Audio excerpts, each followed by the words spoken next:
All right, guys, so in this video, we're going to talk about 3 of the ways that the globalists are going to try to convince people to switch over to a CBDC, or rather a blockchain-based ID that is associated to your bank account. So we know that they have allowed these migrants into European and Western nations for a very specific purpose, to help them carry out an ultimate goal, right? Which has yet to come to fruition, but is in the process of being completed, okay?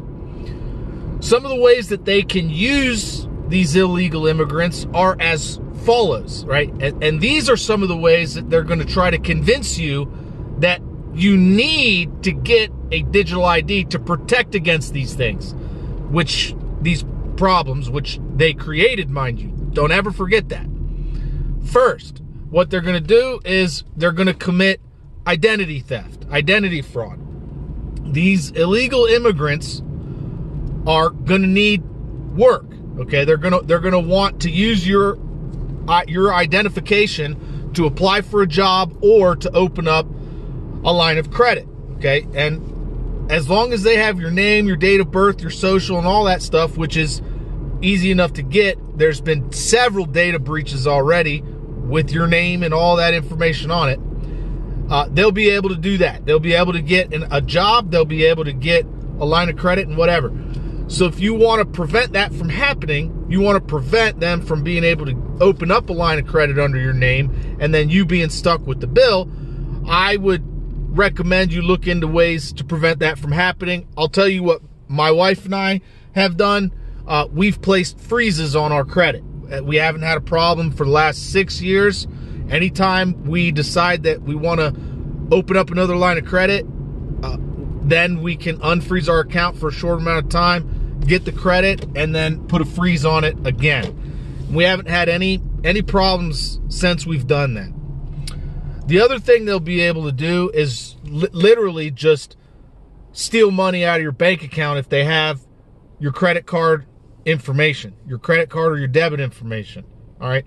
So they might use, some kind of hacking group to do that. They could say it was an attack. That's something they could very easily say was a cyber attack, where they would basically just drain your account and blame it on the Russians or blame it on the Chinese or Indian call centers or whatever. Okay, that's 2. And the third thing they'll do is screw with your elections, right?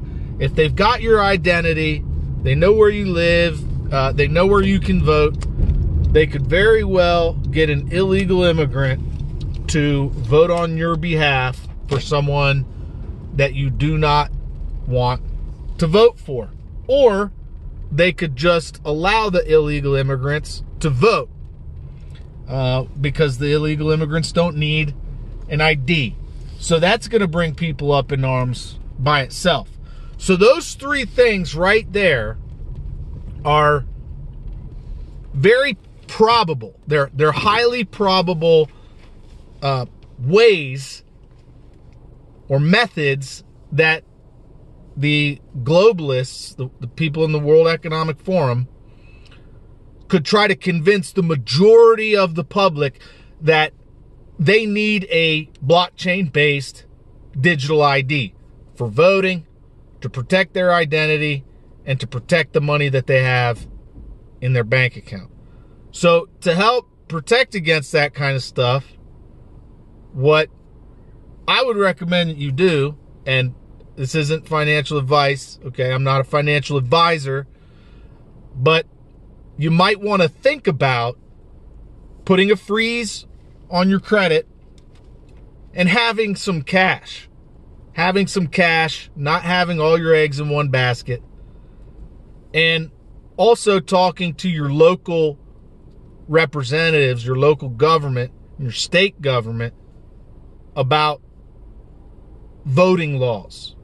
So make sure that you, on a local level, protect the voters from fraud. Okay, so anyways, guys, thanks for watching. Thanks for listening. I just wanted to get that out there because it's coming, and it's coming very soon. You know, we've already seen their push to roll out facial recognition software everywhere in society. That facial recognition software is first because it doesn't require digital ID for that kind of access control to be implemented, right? They can deny access based on facial scans now, but then they'll be able to track where you're at everywhere if you have a digital ID with an RFID tag on it.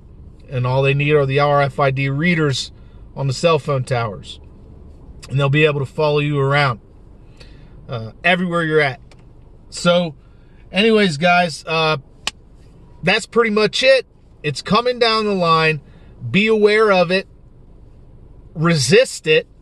Vocalize your resistance, right?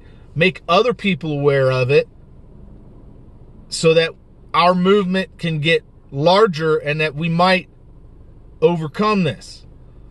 Because this is digital enslavement, right? And we've only got a couple more weeks left before December 1st.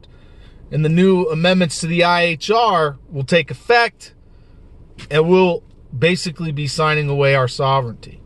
And in that case, I don't know what to tell you. No, it seems as though nobody's really concerned about that. So, anyways, thanks for watching. Thanks for listening. You like the videos, please give it a thumbs up, share, comment, subscribe. You want to support the channel, the best way to do that is by buying me a coffee. There's a link in the description box where you can do that. I'm saving up for a drone so that I can get more intel down here at the border for you guys. I'd really appreciate it if you help me in that effort. Anyways, thanks for watching. Thanks for listening. And as always, don't forget, help out your neighbors.